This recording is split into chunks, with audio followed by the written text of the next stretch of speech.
તો કેમ છો બધા મજામાં ને? તમારા બધાનું સ્ટડી ટેલર ધ હાર્દિકમાં ખૂબ જ સ્વાગત છે.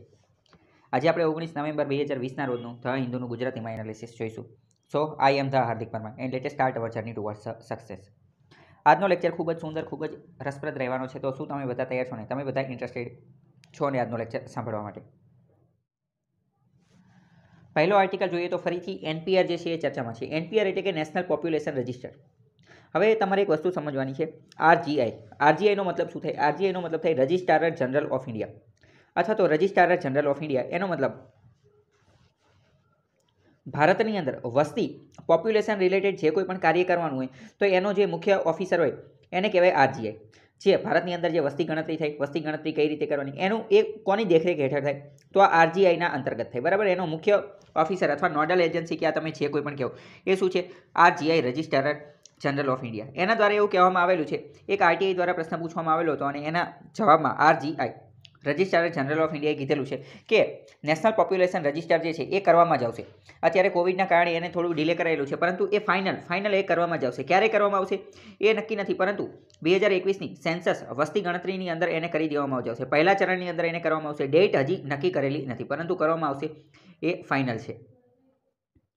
બીજી વાત કરીએ, સાથે સાથે એવું પણ કીધેલું કે મેઘાલય, અંદમાન નિકોબારનો આઇલેન્ડ એટલે કે દ્વીપ, પછી લક્ષદ્વીપ, ન્યૂ દિલ્હી, આ બધી એવી જગ્યા છે કે જ્યાં શરૂઆતમાં આ જે છે એ કરવામાં આવશે. એનપીઆર અહીંયા પહેલાં કરવામાં આવશે. Thought twin exercise. હવે જો અહીંયા એક સાથે બે પ્રકારની પ્રક્રિયા શરૂ કરવામાં આવશે. એક તો વસ્તી ગણતરી સેન્સસ પણ હશે અને એની સાથે સાથે તે એનપીઆર પણ કરી દેવામાં આવશે, એટલે કે બંને વસ્તુ એક સાથે કરવામાં આવશે. બીજી વાત કરીએ કે એઝ મેની એઝ 13 રાજ્ય અને યુનિયન ટેરેટરીઝ, કેન્દ્ર શાસિત પ્રદેશોએ વિરોધ કરેલો છે આ એનપીઆરનો ને એ બધાનું. કારણ કે એમનું એવું કહેવાનું થાય છે કે એનપીઆરનો લિંક જે છે એ સીએએ સાથે છે. સીએએ એટલે કે સિટીઝનશીપ અમેન્ડમેન્ટ એક્ટ, એની સાથે એનો સંબંધ છે, એટલે એમને એનપીઆરનો વિરોધ કરેલો છે. પરંતુ આ જે રજિસ્ટ્રાર જનરલ ઓફ ઇન્ડિયા જે છે, આ અહીંયા અત્યારે આપણે વાત કરી, એમને તો કહી દીધું છે કે એનપીઆર નેશનલ પોપ્યુલેશન રજિસ્ટર જે છે એ બનશે જ તે. બીજી વાત કરીએ, સિટીઝનશીપ રૂલ 2003માં બનાવવામાં આવેલા હતા. નાગરિકતા માટેના નિયમો 2003માં બનાવવામાં આવેલા હતા. એના અંતર્ગત એવું કીધેલું હતું કે એનપીઆર નેશનલ પોપ્યુલેશન રજિસ્ટર એ પહેલું પગથિયું છે. કોની તરફનું? Towards compilation of national register, એટલે કે ભારતનું નેશનલ રજિસ્ટર, ભારત દેશના નાગરિકોનું રાષ્ટ્રીય રજિસ્ટર, રાષ્ટ્રીય શાળામાં જેવી રીતે હાજરીપત્રક હોય એવી રીતે અહીંયા રજિસ્ટર બનાવવું હોય તો એની માટેનું પહેલું પગથિયું કયું છે? એ છે એનપીઆર. એનપીઆર પ્રથમ વખત 2010માં કલેક્ટ કરવામાં આવેલું હતું અને 2015માં એને અપડેટ કરવામાં આવેલું હતું. ઘણા બધા રાજ્ય એનો વિરોધ ને એ બધું કરી રહ્યા છે કે આની એ બધા લપ ને એવું બધું છે. અત્યારે લાસ્ટમાં 2019ની અંદર છે સીએએ, સિટીઝનશીપ અમેન્ડમેન્ટ એક્ટ બનાવવામાં આવેલો છે. એના અંતર્ગત અલો એટલે કે પરમિશન આપવામાં આવેલી છે, પરવાનગી આપવામાં આવી નાગરિકોને. કોના નાગરિકોને? તો કે પાકિસ્તાન, અફઘાનિસ્તાન અને બાંગ્લાદેશમાંથી આવતા 6 કમ્યુનિટીમાંથી જે લોકો બિલોંગ કરે છે એ ભારતની અંદર જો 31 ડિસેમ્બર 2014 પછી આવેલા હશે, સોરી એની પહેલાં આવેલા હશે, 31 ડિસેમ્બર 2014 પહેલાં, તો એ ભારતના નાગરિક બની જશે, એવી પણ જોગવાઈ કરેલી છે. એનપીઆર શું છે એની વાત કરીએ, નેશનલ પોપ્યુલેશન રજિસ્ટર. તો it is a register of usual residents of country. આ એની વ્યાખ્યા છે. કોઈ એમ પૂછે કે એક જ લીટીમાં કેવું હોય તો શું કે it is a register of usual resident of the country, એટલે કે આ ભારતના સામાન્ય રહેવાસીઓની સૂચના છે. શું છે? ભારતના સામાન્ય રહેવાસીની સૂચના. બીજો પ્રશ્ન થાય, ભારતના સામાન્ય રહેવાસી કોને ગણવાના, અથવા તો યુઝ્યુઅલ રેસિડન્ટ કોને ગણવાના? તો ભારતના સામાન્ય રહેવાસી એવા લોકોને ગણવાના કે જે ભારતની અંદર છેલ્લા 6 મહિનાથી રહે છે, અથવા તો 6 મહિના સુધી ભારતની અંદર રહેવાની ગણતરી ધરાવે છે, તો એને કહેવાય યુઝ્યુઅલ રેસિડન્ટ. કોઈ વ્યક્તિ ભારતની અંદર 1 વર્ષનો વિઝા લઈને આવેલો હોય તો શું એને યુઝ્યુઅલ રેસિડન્ટ કહેવાય? તો હા કહેવાય. કેમ? કારણ કે 6 મહિનાથી વધારે થઈ ગયું એટલે. 6 મહિનાથી જે કોઈ પણ વ્યક્તિ ભારતમાં રહેતો હોય અથવા 6 મહિના સુધી ભારતમાં રહેવાની એની ગણતરી હોય, એની ઈચ્છા હોય, તો એને યુઝ્યુઅલ રેસિડન્ટ કહેવાય અને એટલે એનું નામ એનપીઆરની અંદર આવી જાય. એનપીઆરમાં જે બધાના નામ હોય એ નાગરિક હોય તેવું જરૂરી નથી, બરાબર. કારણ કે મેં તમને અત્યારે જ કહી દીધું, કદાચ કોઈ વ્યક્તિ વિઝા લઈને ભારત આવેલો છે, 1 વર્ષ રહેવાનો હોય, તો એ કંઈ ભારતનો નાગરિક ન બની જાય, એ એનપીઆરમાં એનું નામ હોય. એનપીઆર તૈયાર કોના દ્વારા કરવામાં આવે? તો કે ગ્રામ્ય લેવલે, ગામડાની અંદર, વિલેજ સબટાઉન એટલે કે શહેરની અંદર, ડિસ્ટ્રિક્ટ જિલ્લા લેવલે, તાલુકા લેવલે, સ્ટેટ રાજ્ય લેવલે અને રાષ્ટ્રીય લેવલે, આમ અલગ અલગ લેવલે એ તૈયાર કરવામાં આવે. સિટીઝનશીપ એક્ટ 1955 અને citizenship registration of citizens and issue of national identity card rule 2003 પ્રમાણે એ તૈયાર કરવામાં આવે છે. આનો ઓબ્જેક્ટિવ, આનો મુખ્ય ઉદ્દેશ્ય શું છે? તો કે ક્રિએટ એટલે કે બનાવવાનો. શું બનાવવાનો? Comprehensive identity. ભારત દેશના જેટલા પણ લોકો જે છે એમની આઈડેન્ટિટી, એમની ઓળખાણનો ડેટાબેઝ બનાવવાની. એવરી યુઝ્યુઅલ ભારત દેશના દરેકે દરેક વ્યક્તિનું જે ઓળખાણ જે છે એનો ડેટાબેઝ બનાવવાની. અને આ ડેટાબેઝ કોમ્પ્રિહેન્સિવ હોવો જોઈએ, એટલે કે ખૂબ જ વ્યાપક હોવો જોઈએ. એની અંદર બધી વસ્તુ હોવી જોઈએ. બીજું, ભારતના યુઝ્યુઅલ રેસિડેન્ટ કોણ છે એ જાણવા માટે. યુઝ્યુઅલ રેસિડેન્ટ કોણ છે એ તમને ઓલરેડી કહી દીધું. એનપીઆર શું છે એ બધી વસ્તુ આપણે વાત કરી લીધી. પ્રેક્ટિસ માટે એક ક્વેશ્ચન આપણે જોઈ લઈએ કે explain the dissimilarities between national citizenship register and national population register, એટલે કે NCR નેશનલ સિટીઝનશીપ રજિસ્ટર અને NPR નેશનલ પોપ્યુલેશન રજિસ્ટર. આ બંને વચ્ચે કઈ કઈ સિમિલારિટી છે અને કઈ કઈ તફાવતો છે, આ બધી વસ્તુ ઉપર તમારે રિમાર્ક કરવાનો છે. Remark needs of this registration in the current time. શું અત્યારે પણ આ બંને રજિસ્ટરની જરૂર છે કે નહીં, તો આ તમારે લખવાનું છે. બીજો ક્વેશ્ચન જોઈએ. Government has revived NPR project at a time when national register of citizen has been published in Assam. એટલે કે સરકાર દ્વારા NPR એવા સમયે રજૂ કરવામાં આવેલું છે કે જેવા સમયે આસામની અંદર NRC રજૂ કરાયું છે. બંને એક જ સમય કરાયું છે. How are the two different, તો કે બંને અલગ અલગ કઈ રીતે છે. What kind of data will be collected and why. આ આપણે કહેવાનું છે કે આની અંદર કેવા પ્રકારનો ડેટા લેવામાં આવશે અને શા માટે, એ બધી વસ્તુ કહેવાની છે. 250 શબ્દ 250 વર્ડ્સની અંદર આ જવાબ લખવાનો છે. બીજો આર્ટિકલ જોઈએ. તો હવે એવું જાણવા મળેલું છે કે getting MG NREGA wages harder than the labour. એટલે કે MG નરેગા એટલે શું, પહેલાં તો એ તમને ખ્યાલ જ હશે કે Mahatma Gandhi national rural employment guarantee scheme. આના અંતર્ગત જે વેતન મળવું જોઈએ, જે વેજીસ મળવા જોઈએ, એ વેતન મેળવવા માટે આ જે મજૂરો જે છે એમને પાપડ બેલવા પડે છે. એટલે કે એમને ખૂબ જ મહેનત કર્યા પછી, ઘણું બધું હાર્ડ વર્ક કર્યા પછી પણ, ઘણા બધા ધક્કા ખાધા પછી એમને આ વેતન મળે છે. એટલે કે સમયસર વેતન મળતું નથી. MG નરેગા શું છે એ તમને ખ્યાલ હશે. મહાત્મા ગાંધીના નામ ઉપર આ એક સ્કીમ રજૂ કરવામાં છે. આ એક રાષ્ટ્રીય લેવલની સ્કીમ છે. આ ગ્રામ્ય વિસ્તારના લોકો માટેની સ્કીમ છે. કઈ સ્કીમ છે, તો કે એમ્પ્લોયમેન્ટ, રોજગારી માટેની સ્કીમ છે. એમ્પ્લોયમેન્ટ ગેરંટી, ગેરંટી એટલે કે રોજગારી માટેની ગેરંટી આપે છે. આ સ્કીમ અંતર્ગત શું કરવામાં આવે છે, આ સ્કીમ અંતર્ગત ગેરંટી આપવામાં આવે છે. શેની ગેરંટી? રોજગારીની ગેરંટી. કોની ગેરંટી? તો કે ગ્રામ્ય વિસ્તારમાં જેટલા પણ લોકો રહે છે એ લોકોને રોજગારી આપવાની ગેરંટી. કેટલા દિવસની રોજગારી? 100 દિવસની રોજગારી. 100 દિવસની, પરંતુ 1 વર્ષની અંદર 100 દિવસની રોજગારી આપવાની ગેરંટી આપવામાં આવે છે. અને એ રોજગારી અંતર્ગત જે મજૂર લોકો છે જે આની અંદર રોજગારી મેળવે છે એમને વેતન પણ આપવામાં આવે છે. પરંતુ અત્યારે રિપોર્ટ અનુસાર એવું જાણવા મળેલું છે કે આ વેજીસ, આ વેતન એમને ઘણી મુશ્કેલી પછી મળે છે, ઘણા સમય પછી મળે છે.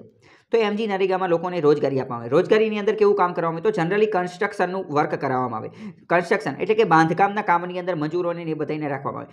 જેમ કે ખાડો ખોદવાનો હોય, તળાવ બનાવવાનું હોય, રોડનું કંઈક નાનું નાનું બનાવવાનું હોય, એવી બધી વસ્તુ. ઇન્ફ્રાસ્ટ્રક્ચરના કોઈ કામ બનાવવાનું હોય તો એ બધા કામ માટે મજૂરને એ બધા રાખવામાં આવે. ગામડામાંથી જે લોકો હોય એને લઈ લેવામાં આવે. એટલે એના કારણે સરકારે આજે જ્યારે સ્કીમ લોન્ચ કરેલી તો એમને એમ વિચાર્યું કે આપણે બે પ્રકારના ઉદ્દેશ્ય એક સાથે સિદ્ધ કરવી. એક તો આપણું ઇન્ફ્રાસ્ટ્રક્ચર બની જાય અને લોકોને રોજગારી પણ બની જાય. એટલે આ બેના કારણે આ કરેલું હતું, બરાબર. પરંતુ હજી સુધી આ રોજગારીના નામે જે પગાર મળવો જોઈએ એ મળતો નથી, એવી કંઈક મુદ્દો છે.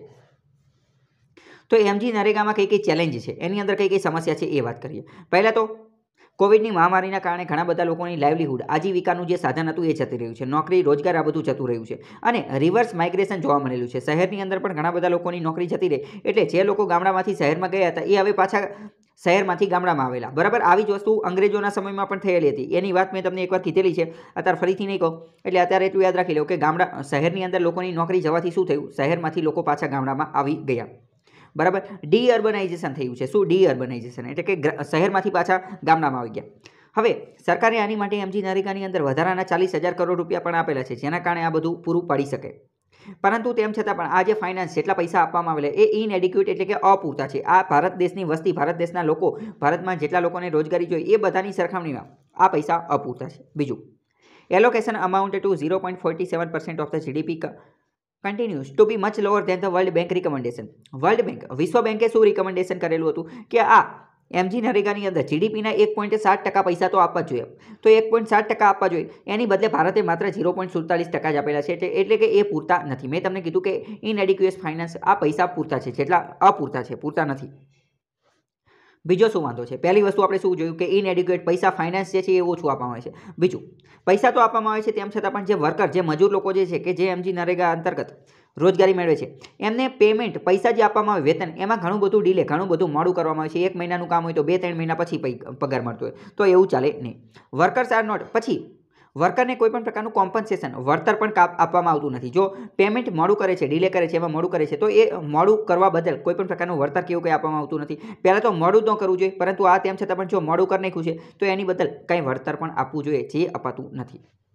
બીજું, ઇનઇફેક્ટિવ રોલ ઓફ પીઆરઆઈ. પીઆરઆઈ એટલે શું? પંચાયતી રાજ ઇન્સ્ટિટ્યૂટ. પંચાયતી રાજ એટલે શું? એટલે કે તાલુકા પંચાયત, ગ્રામ પંચાયત, જિલ્લા પંચાયત, કે જે આ ગ્રામ્ય લેવલે વર્ક કરતા હોય, રૂટ લેવલે, મૂળભૂત લેવલે કામ કરતા હોય. કારણ કે જે લોકો આની સાથે જોડાયેલા હોય, જે એમજી નરેગા અંતર્ગત રોજગારી મેળવતા હોય, તો એ ડાયરેક્ટ કોના સંપર્કમાં હોય? એ કંઈ ડાયરેક્ટ વડાપ્રધાન કે મુખ્યમંત્રી કે રાજ્ય સરકાર કે કેન્દ્ર સરકારના સંપર્કમાં હોય, એ પીઆરઆઈના સંપર્કમાં હોય. પીઆરઆઈ એટલે કે પંચાયતી રાજ ઇન્સ્ટિટ્યુશન.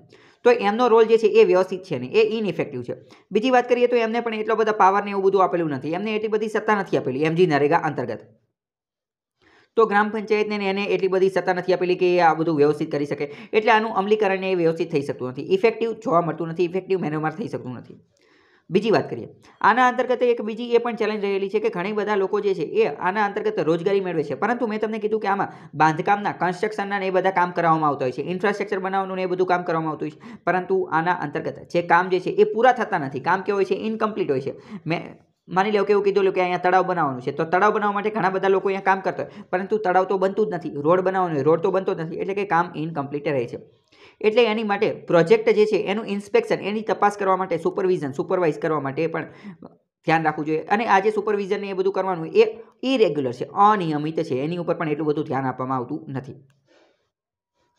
બીજી વાત કરીએ, બીજું આની અંદર શું? તો કે હવે આ એમજી નરેગા અંતર્ગત જે લોકોએ નોકરી મેળવી છે, તો એને પહેલાં રજિસ્ટ્રેશન કરવું પડે કે મારે નોકરી લેવાની છે ને એ બધું. તો એને પછી એક જોબ કાર્ડ આપવામાં આવે. એ જોબ કાર્ડ અંતર્ગત એવું નક્કી કરવામાં આવે કે તમને 1 વર્ષમાં 100 દિવસની રોજગારી આપવામાં આવે. મતલબ કે જોબ કાર્ડ લેવું જરૂરી છે. જોબ કાર્ડ લઈ અને પછી આપણને નોકરી મળે, રોજગારી મળે.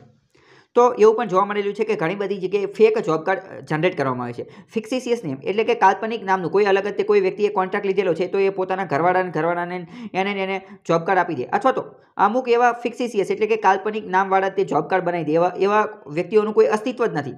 ફેક જોબ કાર્ડ બનાવી દે અને એના નામે એના પૈસા ને પગાર ને એ બધું લઈ લે અને પોતે તે બધું હજમ કરી જાય, પોતે તે બધું લઈ લે. તો આ પણ એક એની ચેલેન્જ, એક સમસ્યા છે. આને સુધારવા માટે શું કરવું જોઈએ? આ બધી સમસ્યાઓ આપણે જોઈ લીધી, તો આનો વે ફોરવર્ડ, આગળ જતાં આને શું કરવું જોઈએ? તો જે સમસ્યા છે એની ઉપરથી તેનું સમાધાન આવવાનું છે.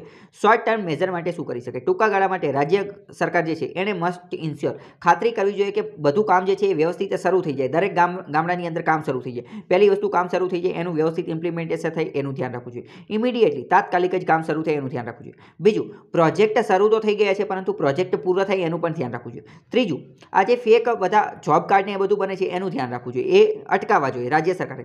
ચોથું, પંચાયતી રાજ ઇન્સ્ટિટ્યુશનને થોડી વધારે ઓટોનોમી, થોડી વધારે પાવર, થોડી વધારે સત્તાને એ બધું આપવું જોઈએ. તો આવા બધા કાર્ય કરવા જોઈએ.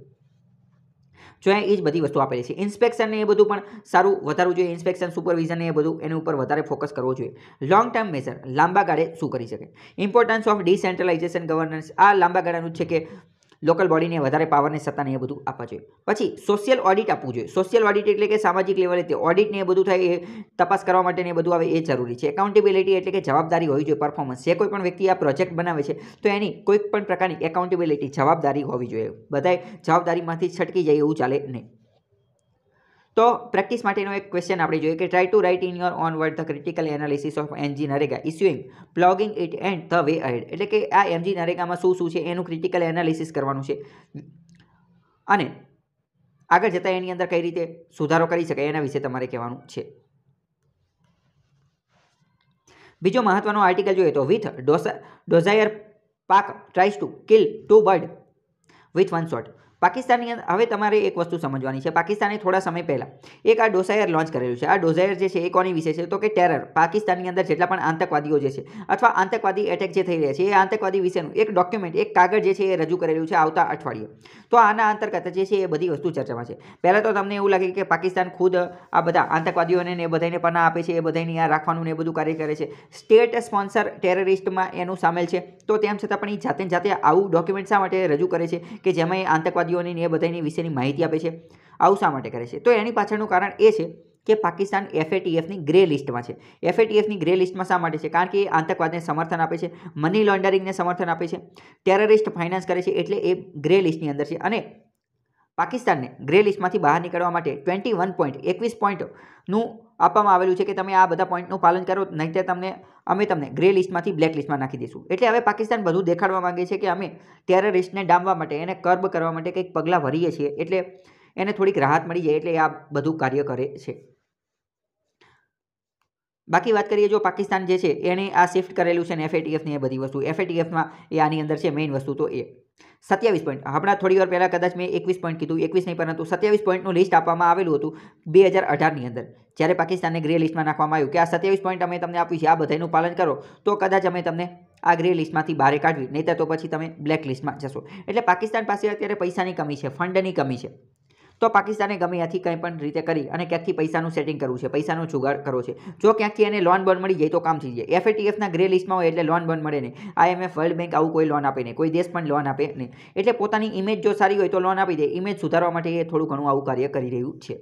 બાકી તમને FATF વિશે ખબર હોવી જોઈએ. બીજો આર્ટિકલ જોઈએ તો ઈરાને એવું કીધેલું છે કે જો અમેરિકા પોતાના બધા જ આર્થિક પ્રતિબંધો, ઇકોનોમિક સેન્ક્શન, બધા પ્રતિબંધો દૂર કરશે તો એ પાછા ન્યુક્લિયર ડીલની અંદર આવી જશે. ઈરાન દ્વારા એવું કીધેલું છે. ઈરાન અને અમેરિકા એ બંને હવે joint comprehensive action plan treaty જે છે એમાંથી તો બહાર નીકળી ગયા છે, જેને ન્યુક્લિયર ટ્રીટી પણ કહે છે. જેવું ડોનાલ્ડ ટ્રમ્પ એમાંથી બહાર નીકળ્યા તો પછી ઈરાન પણ બહાર નીકળી ગયું છે. ઈરાનનું કેપિટલ તહેરાન છે. એ બધી વાત ખબર હોવી જોઈએ, બરાબર. અહીં તમને એક આપણે ઓલરેડી આના વિશે ઘણી બધી વાર વાત કરેલી છે. તો રિઝોલ્યુશન 2231, રિઝોલ્યુશન 2231 એ શું છે? તો એ અમેરિકા અને ઈરાન વચ્ચે આજે ટ્રીટી થયેલી હતી, જોઈન્ટ કોમ્પ્રિહેન્સિવ એક્શન પ્લાન, અને અમેરિકાએ જે ઈરાન ઉપર જે સેન્ક્શન મૂકેલા હતા એ એની સાથે સંબંધિત છે, જે યુનાઇટેડ નેશન્સનું રિઝોલ્યુશન છે 2231. તો પરીક્ષામાં ડાયરેક્ટ પૂછાઈ જાય તો ખબર હોવી જોઈએ.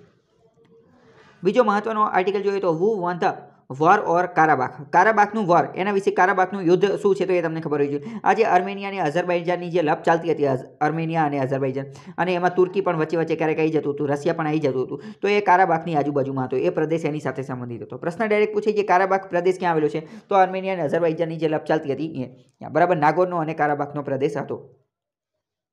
જો તમે એ જોઈ શકો છો કે અઝરબાઈજાન, આ આર્મેનિયા છે અને આ અઝરબાઈજાન છે, બરાબર. અહીંયા ધર્મનો એંગલ ને એ બધું જોડાયેલું છે, પરંતુ આપણા માટે એટલું બધું મહત્વનું છે નહીં, એટલે વાત નહીં કરીએ. બીજો આર્ટિકલ જોઈએ ઇકોનોમી ઇન્ટરનલ સિક્યુરિટી સાથેનો, તો કે 15મું નાણાં પંચ જે છે એણે એવું કીધેલું છે કે હેલ્થ ઇન્ફ્રાસ્ટ્રક્ચર, સ્વાસ્થ્ય ઉપર વધારે પડતા પૈસા જે છે એ ખર્ચ કરવા જોઈએ. અને આ 15મું નાણાં પંચ જે છે એણે એવું કીધેલું છે કે ભારતની અંદર અત્યારે GDPના 0.95% જે છે એ હેલ્થ એટલે કે સ્વાસ્થ્ય ઉપર ખર્ચ થાય છે, પરંતુ એ વધારીને 2024 સુધીમાં 2.5% જેટલા ખર્ચ કરવા જોઈએ, બરાબર. 0.95% કંઈ થશે નહીં, હેલ્થ ઇન્ફ્રાસ્ટ્રક્ચર વધારવું પડશે. કોવિડની મહામારીના કારણે ઓલરેડી ઇકોનોમીને એ બધું પડી ભાંગેલું છે, તો ઇન્ફ્રાસ્ટ્રક્ચર છે નહીં આપણી પાસે પૂરતું, વેન્ટિલેટર ને એ બધું હોતું નથી. 2024 સુધીમાં GDPના 2.5%, 2.5% ઇન્વેસ્ટ કરવા પડશે. કોની અંદર? હેલ્થ સેક્ટરની અંદર. બીજી વાત કરેલી છે કે સરકારી દવાખાનાની અંદર જે ડૉક્ટરની જે રહેવાની સુવિધા, કન્ડિશન જે છે, વર્કિંગ કન્ડિશન એ સારી હોવી જોઈએ. કારણ કે ઘણી બધી વાર આપણે જોયેલું કે સરકારી દવાખાનાની અંદર વ્યવસ્થિત સ્ટાફ હોતો નથી, ત્યાં અસ્વચ્છતા હોય છે, ક્લીનલેસ હોતી નથી, ગંદકીને એ બધું હોય છે, તો ડૉક્ટર ખુદ ત્યાં વ્યવસ્થિત કામ કરી શકતો નથી. તો આ બધી વર્કિંગ કન્ડિશન ને એ બધું સારું હોવું જોઈએ. તો આવી બધી વાત કરેલી છે કે આવું બધું સારું હોવું જોઈએ. ફાઇનાન્સ કમિશને કીધેલું છે. અને 2.5%નો ખર્ચ કરવામાં આવશે GDPને, એવી પણ વાત કરેલી છે. એટલું કરવું જ પડશે એવું કીધેલું. ટ્રસ્ટ ડેફિસિટ ને એ બધું પણ જોવા મળે છે, તો આવો પ્રશ્ન પૂછાઈ જાય. તો પ્રશ્ન આપણે એક જોઈએ મેઇન્સ માટેનું કે પ્રોફેસર અમર્ત્ય સેન જે છે એના દ્વારા એવું કહેવામાં, imported reform in the realm of primary education and primary health care.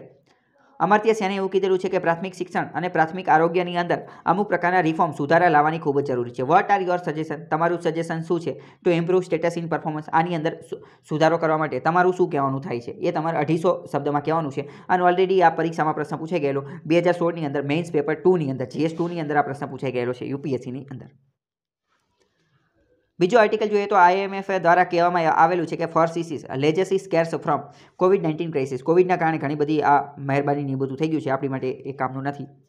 આ એક મેઇન્સનો ક્વેશ્ચન આપેલો છે, એ તમે જોઈ શકો છો, એ પણ અહીંયા પોઝ કરી અને જોઈ શકો છો. બીજો આર્ટિકલ જોઈએ તો એવું કહેવામાં આવે છે કે PLI scheme, production linked incentive scheme જે છે એ લેપટોપ સેક્ટરમાં પણ વધારવી જોઈએ. લેપટોપમાં પણ એનો સમાવેશ કરવો જોઈએ, કારણ કે જો લેપટોપને પણ PLI અંતર્ગત લાવવામાં આવશે તો લેપટોપ અને ટેબ્લેટને પણ લાવવામાં આવશે તો $100 બિલિયન ઓપોર્ચ્યુનિટી ભારત 2025 સુધીમાં $100 બિલિયન સુધી પહોંચી શકશે લેપટોપ અને ટેબ્લેટના માધ્યમથી. જો ભારતની અંદર એનું મેન્યુફેક્ચરિંગ, ઉત્પાદન થશે તો આ ખૂબ સારી વસ્તુ છે. આત્મનિર્ભર ભારત અંતર્ગત ભારત ટર્નિંગ પોઈન્ટ બની શકે છે લેપટોપ અને ટેબ્લેટની અંદર. તો હવે જો અહીંયા એક તમે વસ્તુ સમજો, નેશનલ પોલિસી ઓન ઇલેક્ટ્રોનિક્સ 2019ની અંદર આપણે એક રાષ્ટ્રીય લેવલની પોલિસી રજૂ કરેલી હતી. કોની માટે? ઇલેક્ટ્રોનિક્સ માટે. અને એની અંદર આપણે એવી કલ્પના કરેલી હતી, આપણે એવો વિચાર રજૂ કરેલો હતો 2019માં કે આ પોલિસી અંતર્ગત ભારતને ઇલેક્ટ્રોનિકનું મેન્યુફેક્ચરિંગ હબ બનાવવામાં આવશે. જેટલી પણ ઇલેક્ટ્રોનિક વસ્તુ જે છે એની અંદર ભારતનો દબદબો હોવો જોઈએ, એનું મેન્યુફેક્ચરિંગ, એનું ઉત્પાદન ભારતમાં થવું જોઈએ. મોબાઈલ તો કે ભારતમાં, ટેબ્લેટ, લેપટોપને આ બધી વસ્તુ ઇલેક્ટ્રોનિકની જેટલી પણ આઇટમ છે, ચીપને, માઇક્રોચીપને, પ્રોસેસરને, કોમ્પ્યુટરને, આ બધું ભારતમાં બનવું જોઈએ એવી આપણે કલ્પના કરેલી હતી. આ NPE એટલે કે નેશનલ ઇલેક્ટ્રોનિક પોલિસી અથવા તો નેશનલ પોલિસી ઓન ઇલેક્ટ્રોનિક એ કોણે બનાવેલી હતી? તો MEITIએ બનાવેલી હતી. Ministry of electronics and information ટેકનોલોજીએ બનાવેલી હતી. આના અંતર્ગત ભારતની પોઝિશનને આખા વિશ્વની અંદર ગ્લોબલ હબ બનાવવાની હતી ઇલેક્ટ્રોનિક સિસ્ટમની અંદર, એના ડિઝાઇનની અંદર, એના મેન્યુફેક્ચરિંગની અંદર. જે પ્રોડક્ટ હોય ઇલેક્ટ્રોનિક આઇટમ એની ડિઝાઇનમાં પણ ભારતનો દબદબો હોવો જોઈએ. ઇન્કરેજ, પ્રોત્સાહન કરવાનું. કોને પ્રોત્સાહન કરવાનું? તો કે ભારતની અંદર તે બધી વસ્તુ ડેવલપ થઈ શકે. કોર કમ્પોનન્ટ ઇન્ક્લુડિંગ ચીપેસ્ટ એટલે કે ચિપસેટ ને એ બધું ઇલેક્ટ્રોનિક આઇટમની અંદર જેટલા પણ મહત્ત્વના કમ્પોનન્ટ હોય, મહત્ત્વના સાધનો હોય, એ બધા ભારતમાં તૈયાર થવો જોઈએ. ક્રિએટ કરવાનું, ઇનેબલ કરવાનું અને એન્વાયરમેન્ટ એવા પ્રકારનું વાતાવરણ તૈયાર કરવાનું કે જેના કારણે ઉદ્યોગોને ભારતની અંદર જે ઇલેક્ટ્રોનિક આઇટમના ઉદ્યોગો જે છે એ ભારતની અંદર સેટ થઈ શકે, એની માટેનું પૂરું વાતાવરણ પૂરું પાડવાનું.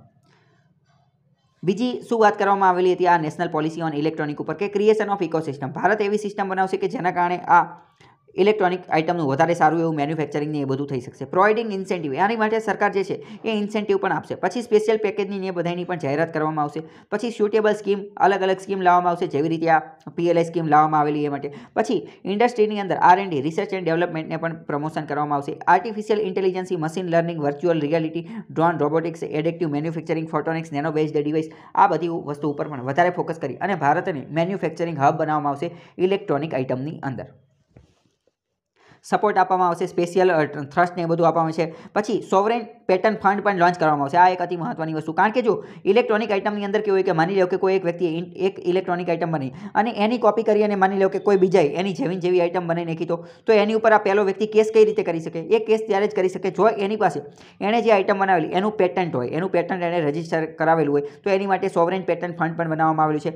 આ ફંડ અંતર્ગત, આ ફંડમાં જે પૈસા ભેગા થશે એના અંતર્ગત પ્રમોટ કરવામાં આવશે લોકોની અંદર કે આ પેટર્ન કઈ રીતે મેળવવું, કોપીરાઇટ કઈ રીતે મેળવવું, ટ્રેડમાર્ક કઈ રીતે લેવું, ઇન્ટેલેક્ચ્યુઅલ પ્રોપર્ટી રાઇટ કઈ રીતે મેળવવા, એને કઈ રીતે પ્રોટેક્ટ કરવા, એની સામે કઈ રીતે લડવું, એ બધું શીખવાડવામાં આવશે.